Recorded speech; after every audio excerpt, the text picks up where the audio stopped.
Welcome to today's debate. We have been looking forward to today's debate for quite some time. Today we have a special show for you. Today, we are going to be debating the original language of the Gospel of Matthew. The debate question is, was the Gospel of Matthew originally written in Hebrew? Before anyone complains that this formulation of the issue puts the minority argument at a disadvantage, both of our interlocutors agreed to this formulation after quite some discussion. Yes, Lily. We discussed it, and we originally wanted to find a formulation that was more neutral, but we always ended up with problems. Yes, for example, if we start with was the Gospel of Matthew originally written in Greek, then Sean can bring evidence for Hebrew and evidence for Aramaic, and he wouldn't have to commit to either of them. Even Sean feels that's disingenuous, but he knows that if the question is formed that way, the Aramaic primicists will complain when he focuses on Hebrew. They'll say that if I can, I should in the interest of winning the debate. One thing that Sean and I share is that we want to seek the truth we believe, not just win the debate. So when he suggested that he be put in the defensive position, at first I was skeptical. Why wouldn't the Aramaic primicists attack me, then? I managed to convince Jacob by pointing out that since he's really defending the majority position of scholarship, there would be enough people that don't want to see him give any ground on Matthew being in Greek to fully justify his not bringing Aramaic or whatever into the conversation. He agreed, and that's how we got here. Interesting. I think that makes a certain kind of sense. Now, let me introduce our interlocutors. Defending the idea that Matthew was written in Hebrew is Sean. Sean, would you tell our audience a little bit about yourself? Sure, Lily. My name is Sean, and I am an amateur theologian and philosopher.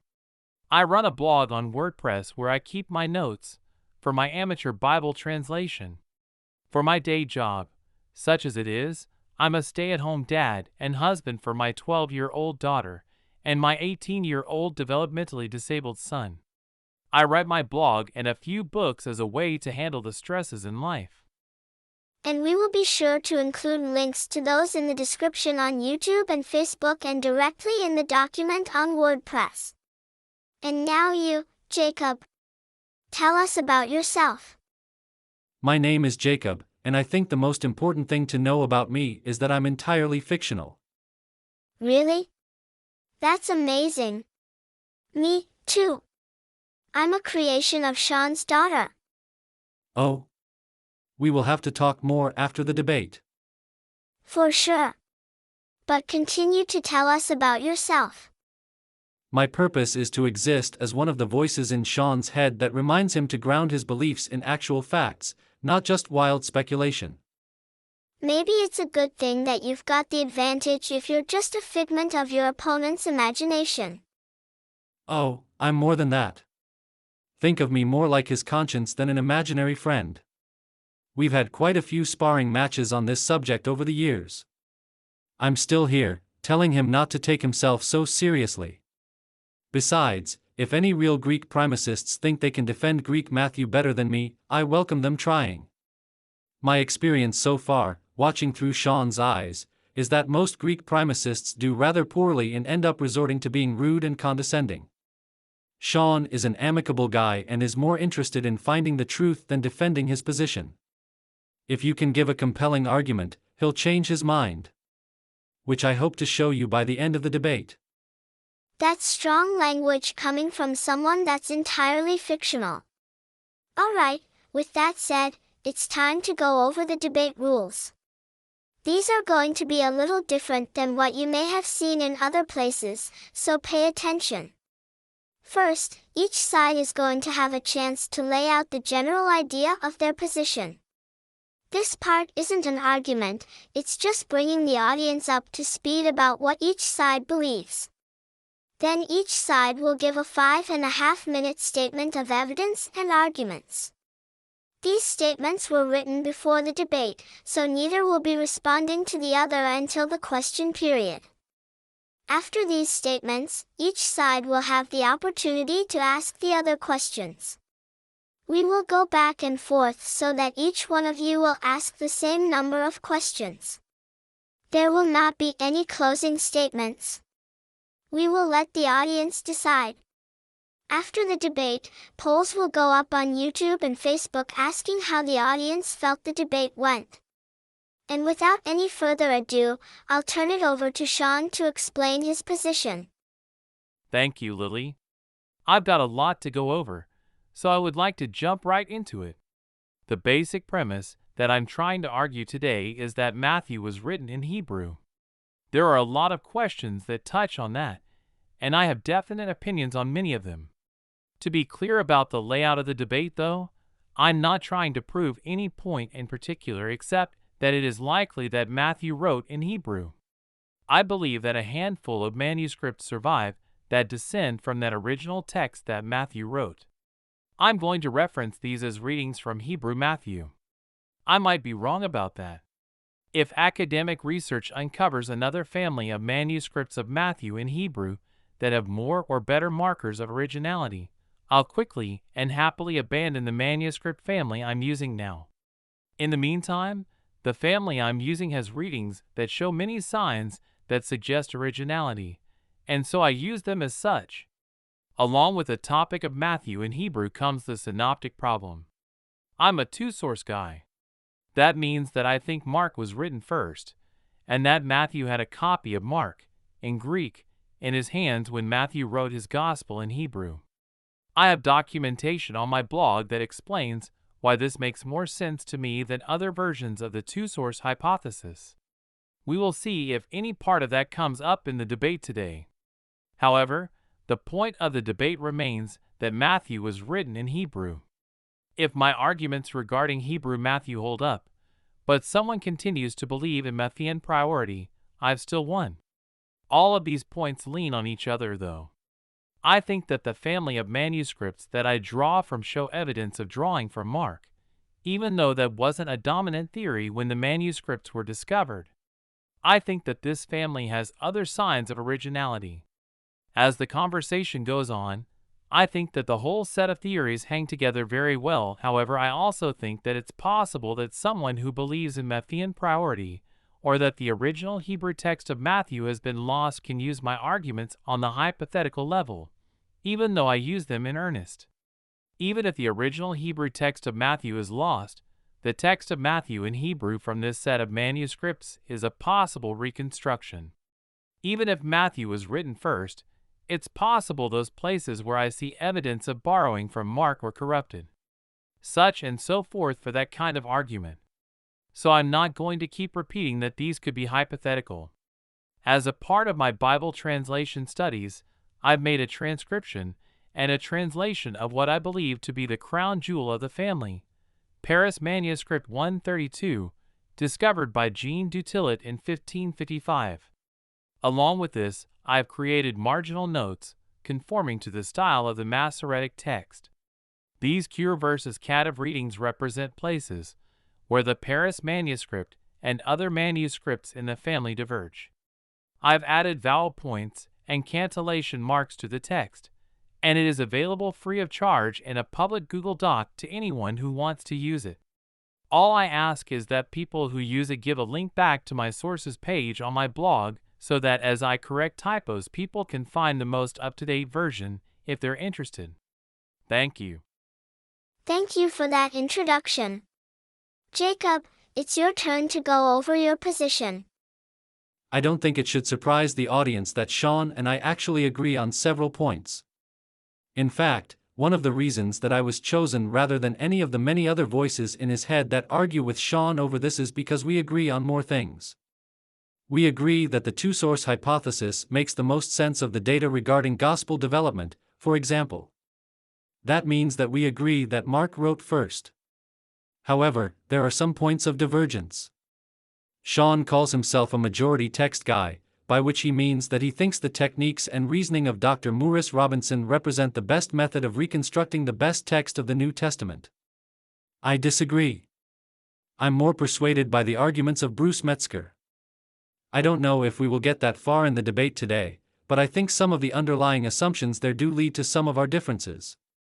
Past that, Even if Sean did persuade me that he had a perfectly preserved copy of Matthew in Hebrew as penned by the apostle himself, I would remain convinced that the Greek text was the inspired text that the church had received. This is a point where Sean and I diverge. I think that the reception of the text is where inspiration is discovered. Sean thinks that the authoring and copying of the text is where inspiration is infused. Since the church has only ever known and widely used Matthew in Greek, that's what I think we should continue to use. The text of the New Testament was canonized basically as one complete Greek corpus, and that's what we should use. Sean knows this is my opinion, and that's why he isn't going to argue for a change in sources for our modern translations, simply argue that Hebrew Matthew is original. I'm going to respect that point and not labor the irrelevance of the original language, simply argue the facts. I think this does come into play in a few different ways, though. For one, Sean is willing to call upon scholars that would prefer to see wide-scale changes to the text we have.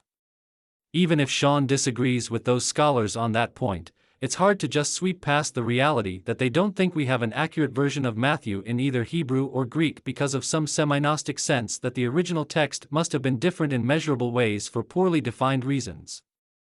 I must admit, this is something that I appreciate about Sean's approach, though. He does not buy into the conspiracy theories that the original text of any of our New Testament documents must have been noticeably different when they came out of the pens of the original authors, so he has chosen the manuscript that is most like our standard Greek text as his crown jewel. I think that as we go, you'll be able to see that the text of the New Testament holds together quite well as a single Greek document, and that Sean's Hebrew Matthew is unnecessary. Thank you. Okay. Sean, now we begin with your opening statement. Thank you, Lily. Any conversation about the original language of any document has to begin with what the people who first received the document thought it was written in. There are no cases that I'm aware of, except for the Gospel according to Matthew, where modern scholarship has decided that the original group to receive the document were wrong about the language the document was written in. To be sure, there are mistakes that the reception of a document can propagate, for example, attributing the wrong author, the wrong place of composition, or even the wrong time. I'm not aware of any case where the ancients got the language wrong, though. This is significant because even in those points where the ancients were wrong, there is a sense of presumption that the original audience is right until the evidence starts to stack against them. We can take two prominent examples to make this point: the additions to Daniel in the Greek editions of the text, and the Wisdom of Solomon. Both of these try to pass themselves off as part of the Hebrew corpus, and seek to take advantage of the thought that the original language of the Jewish writings were always and forever Semitic. No one was fooled. Augustine, Origen, and several other early writers all note that these documents were originally written in Greek, pointing to Greek wordplays and forms of thought to drive home their point. The ancients were not less capable than we are of recognizing if text reads like an original or not. The universal stance of the Church up until the time of Erasmus was that Matthew was originally written in Hebrew. With that much said, it's worth pointing out what elements in the Gospel of Matthew would drive the ancients to hold their conclusions. For this, there are certain points in the text which don't seem to make sense in Greek. For example, the list of 3 sets of 14 generations in the genealogy is a call to the numeric value of David's name in Hebrew. In Greek, the name has an entirely different value. Similarly, naming Jesus using a Hebrew root that means salvation wouldn't mean anything to the Greek reading audience. In Hebrew, these points make perfect sense. So much for the ancients, though. There is plenty of reason to think that the Paris manuscript preserves readings that reflect the Hebrew original. There are a number of wordplays and puns that only work in Hebrew. This impacts the way we read some text. For example, knowing that Jesus is making a pun about the seed of Moses in Matthew 23 verse 2 diminishes the authority that Jesus seems to be giving to the Pharisees. Finally, the text of the Paris manuscript shows signs of drawing from Greek Mark, but only in the places where there is a parallel in Mark. Where there is a parallel with Luke, There is no similar sign that the text draws from the Greek text in the Paris manuscript, while there are signs that the Greek text of Matthew does draw from Luke. For example, in Matthew 10, the first half of the list of apostles in the Greek text copies directly from Luke, where the Hebrew of the Paris manuscript has a slightly different order to the list. The most likely explanation to me is that the translator from Hebrew to Greek wrote the first half of the list from memory from Luke's version, and then halfway through his memory failed, and he had to switch to translating proper. We also see that the text of Greek Matthew follows the Greek of Luke against the Hebrew text at Matthew 3 verse 11. However, in Matthew 21 verse 13 the Paris manuscript uses Mark's Greek loanword in the quote from Zacharias. This same Greek loanword, meaning thief, also occurs at 26:54 and 27:38. All three are places where there is a parallel in Mark.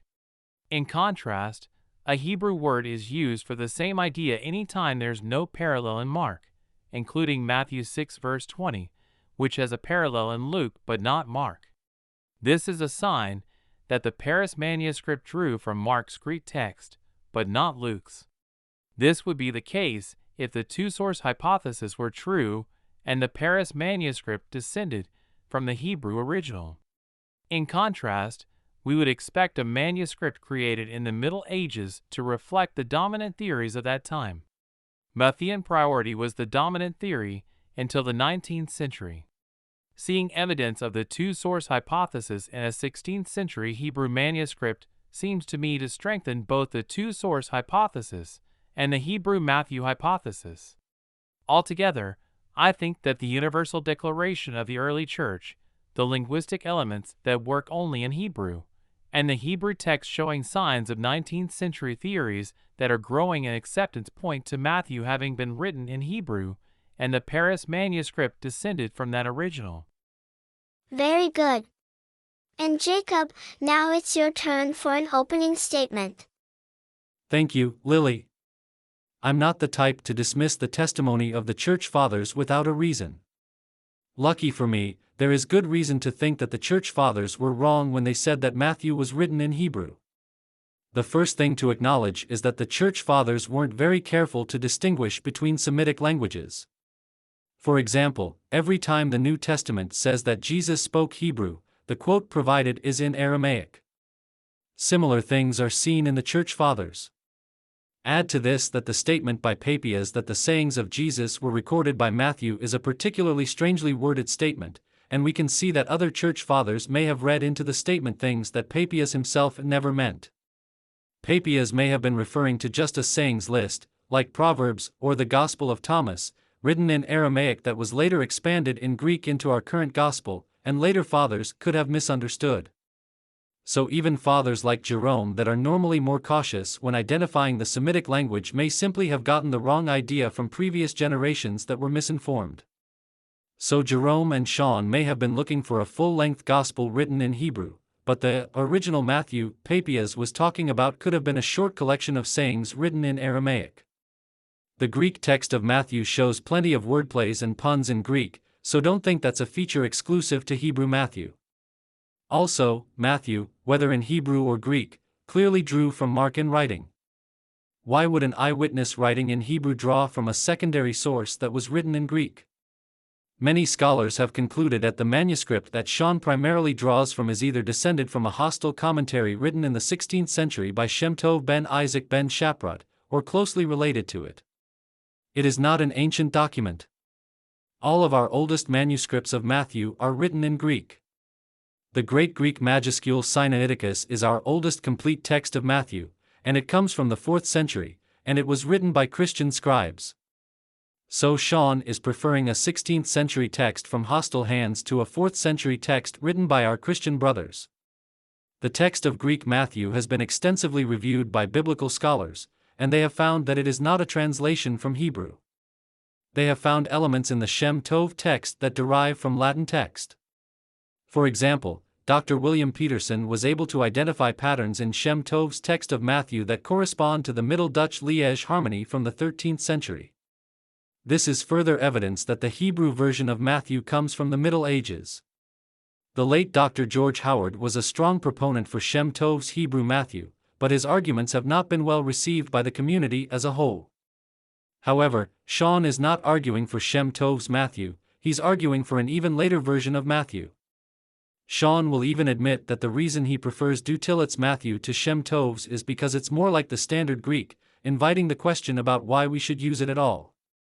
If the ideal is to find a version of Hebrew Matthew that's essentially the same as our Greek Matthew, then we should just use the Greek Matthew we have and save ourselves the trouble.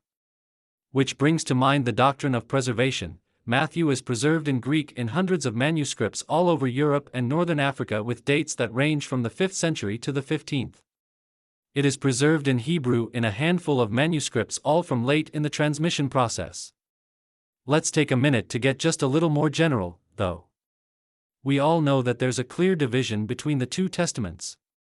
The Old Testament was written in Hebrew and Aramaic, then there was a period of silence after the Jewish nation returned to their homeland, and then in the 1st century there was a flurry of inspired writing in the lingua franca, which was Greek. Having a New Testament book shatters that dichotomy. It blurs the line where the Old Testament ends and the New Testament begins. This is why the Hebrew Matthew theory or Aramaic New Testament theory or similar Semitic in the New Testament theories are so popular among those that want to return us to the Old Testament law, the Hebrew roots movement and Messianic Jews and similar movements. It also hides the message of Christ behind a veil. Since there are no widely available translations of Matthew from the Hebrew text, they have to trust the leader of that movement that this is what Hebrew Matthew really says. Nothing says, "I'm a cult leader," like saying, "Only I know the true words of God." In order to understand what God is really saying, you have to go through me. We need to protect ourselves from that kind of thinking. Excellent work, gentlemen. From here we are going to go into our question and answer phase. The question may include a short setup statement, but should drive directly into the question. Then the answer has an opportunity to answer. We will go back and forth, starting with Jacob asking and then Sean answering. Then Sean will ask a question and Jacob will answer, and so on until we run out of time.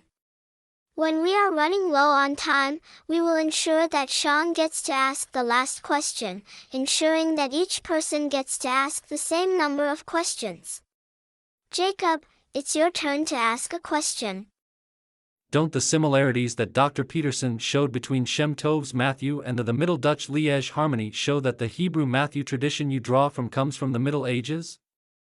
I agree that they show that Shem Tov was aware of something very similar to the Middle Dutch Liège Harmony, maybe the Latin predecessor, or a Latin descendant, since as far as I know, we don't have any evidence that Shem Tov spoke Dutch. However, I believe in textual criticism. I've gone through all the parallels that Peterson presents, and they are unique among the family to Shem Tov's version. Shem Tov admits that he's not giving a perfect copy of what he had in front of him, so he may have changed what he had to more closely match what he was more familiar with at times, which he might have supposed was what his audience was more familiar with. We can see this, for example, in the name of the chief apostle. Shem Tov is the only one in the family to transliterate the Greek name. All the other members of the family use Kepha. Are there any other examples from antiquity where the ancient consensus and the modern consensus disagree about the original language of a document? Consensus? No. There are cases of a minority accepting a different language. For example, there were a small number of ancients that thought that Mark wrote in Latin, mostly in the Syriac-speaking East.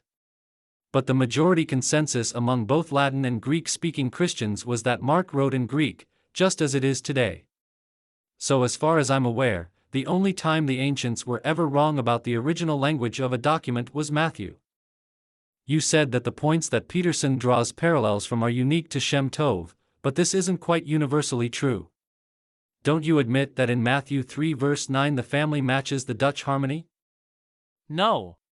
This is still a place where Shem Tov is unique, and Shem Tov is closer to the Dutch harmony than the rest of the family. In the Paris manuscript and other manuscripts of the family, Abraham's name comes before the word father. In the Dutch Harmony and Shem Tov, father comes before Abraham's name. The Paris manuscript agrees with the Greek this way. However, this might be an instance where Shem Tov preserves the original reading and the rest of the family is wrong. Peterson is right. It's more natural in Hebrew to say, "Our father is Abraham," than to say, "Abraham is our father." I don't speak any kind of Dutch, so maybe that's also the more natural way to say it in Dutch, or maybe not. In English, it's more natural to say the first as well. We like to have our subjects first and our predicates last, though we'll understand it just fine the other way. If this is not natural in Dutch, this would imply that the Dutch or a predecessor got it somewhere else, and that would more likely be a Semitic version where they prefer to have the predicate first. If it is the natural way to say it in Dutch, and the rest of the family preserves the original reading, then we have Shem Tov and the Dutch Harmony both switching to something more natural in their own language, and that's hardly evidence for anything at all. If Hebrew Matthew is a translation from another source, how do you explain the cases where Hebrew Matthew is unique but Greek Matthew follows Luke? For example, Matthew 3 verse 11, Matthew 9 verse 6, and Matthew 10 verses 2 to 3, etc.? These are all simple translation errors. How do you justify taking a medieval source for Hebrew Matthew when we have perfectly good 5th century sources for Greek Matthew? This is one area where I think a lot of New Testament textual critics forget that we have a whole other 2/3 of the Bible that has an entirely different textual history. For example, the oldest surviving copy of Esther in Hebrew is a medieval manuscript, but most people don't argue that we take that from the Greek. The oldest complete copies of Ezra and Nehemiah in Hebrew are medieval, and other than a few small fragments from Qumran, the oldest manicurists for Ezra and Nehemiah are Greek. No one suggests that only those small portions be taken from the Hebrew, and the rest be taken from the Greek. In all of these cases, we go with the original language rather than the language of the oldest manuscripts. In all of those cases, we follow the text that the consensus of ancients agreed was original.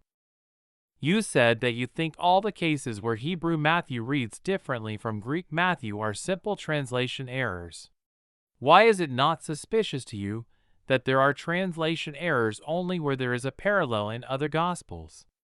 Shouldn't they be evenly distributed? It's just a coincidence. There are a few cases of assimilation going the other way.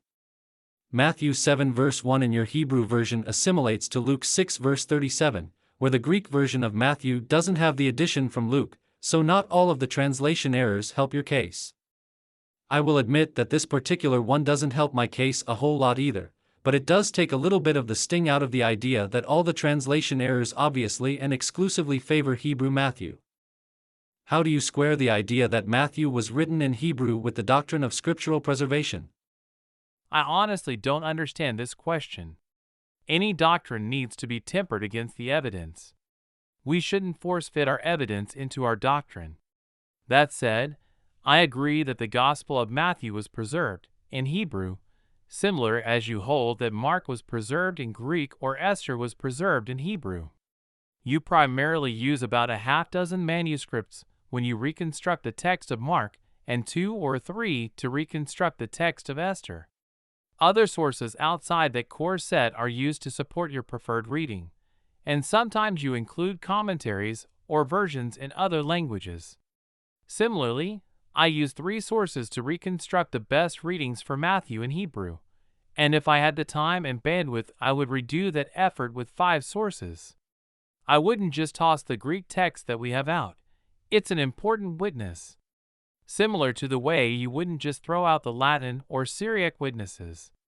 Actually, I think that most of the text-critical problems that we have in Matthew, such as the doxology on the Lord's Prayer, carry over to the Hebrew version, and once Hebrew primacy was established for Matthew, I would welcome the efforts of a better trained and practiced textual critic to establish the readings of the text. I joke that I'm not a text critic and don't play one on television, But even my amateur efforts produced something that was better than the Hebrew text of any single manuscript of Matthew. It made clear those cases where the Paris manuscript stands alone and brings those minor points back into alignment. I hope to live long enough to see what someone with actual skill and training at an accredited school could do. Why do you believe that Esther was written in Hebrew and doesn't violate scriptural preservation and all the rest of that kind of complaint, even though it is only preserved in Hebrew in late manuscripts? Because it's been in continuous use during all that time. Granted, during the early church era and some of the Middle Ages, it was only the Jews that used it in Hebrew and Christians used the Greek version, but there was at least someone using it that was seeking God through the text.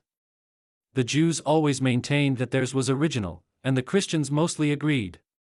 The Christians just didn't care enough to seek the original rather than the translation they were using. They didn't realize what the benefits were. If the text of Matthew that you produced is so much closer to the Greek edition that we have and you consider that a sign you're on the right track, why not just use the Greek?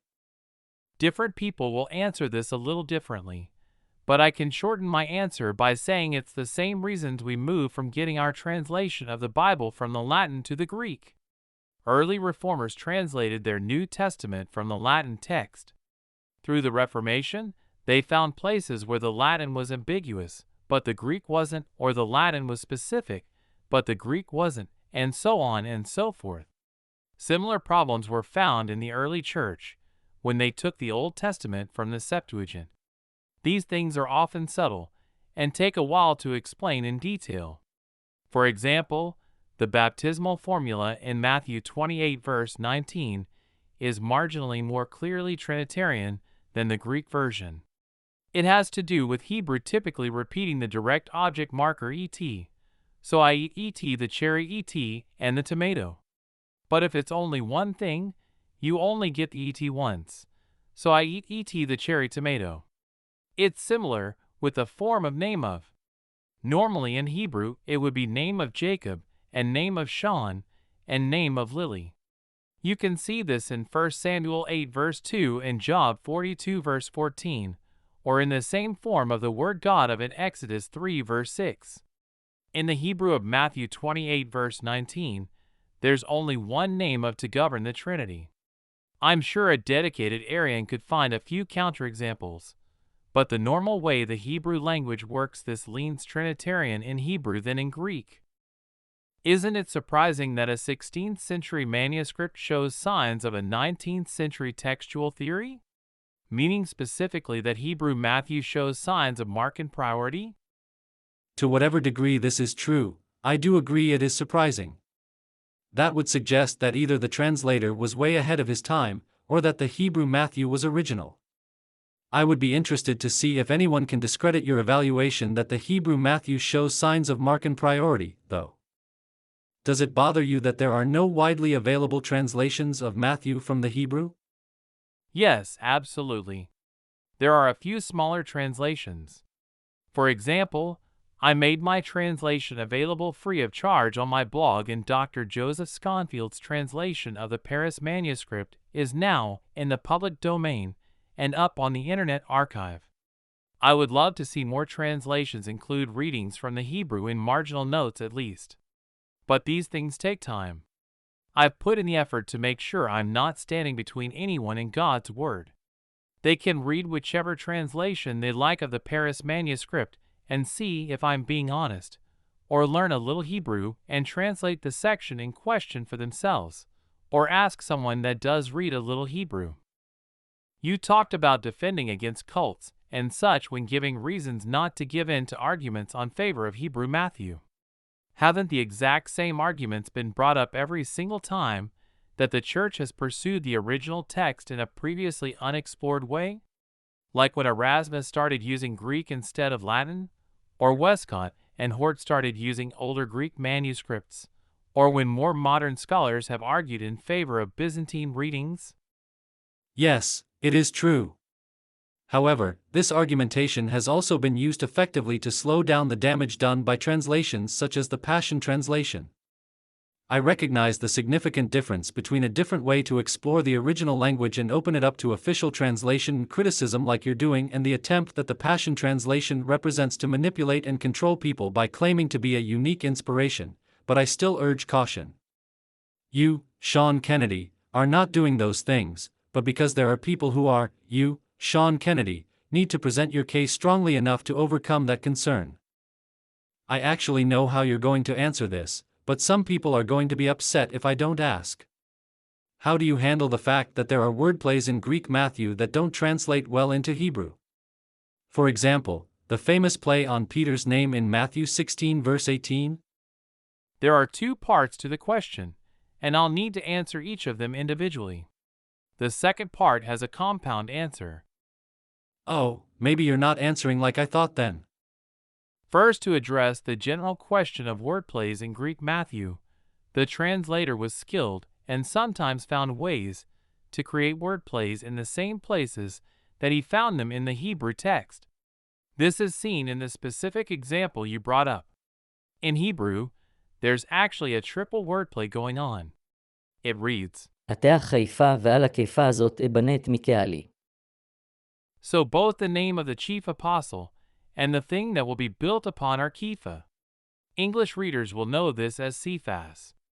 Beyond simply connecting the name of the chief apostle to the rock, using a masculine pronoun for the apostle and a feminine pronoun for the object, there is an additional play here.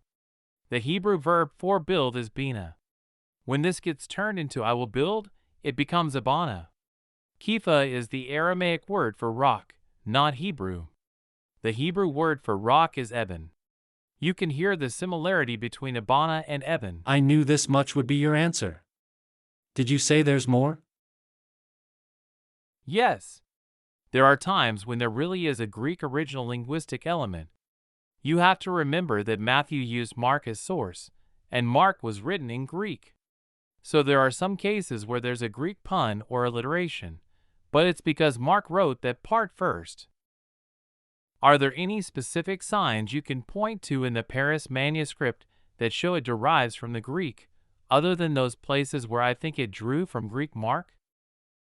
Outside the sections that have a parallel in Mark? No. You already pointed out the things I would point to, and they do all happen to be in sections where there's a parallel in Mark. That said, there are a lot of sections that are parallel to Mark, and I think that diminishes the value of that evidence significantly. And that's what I'm going to call time. This has been an interesting debate, and I'm glad that you were both able to stay calm and reasonable. Now, to the audience, who do you think won? Was Matthew originally written in Hebrew? Do the manuscripts that Sean appeals to descend from that original? Would you buy a Bible that drew Matthew from the Hebrew versions Sean advocates for, or would you avoid it? Let us know in the comments of Sean's blog, or in either the poll that is up on his Facebook page or his YouTube channel. We look forward to hearing from you soon.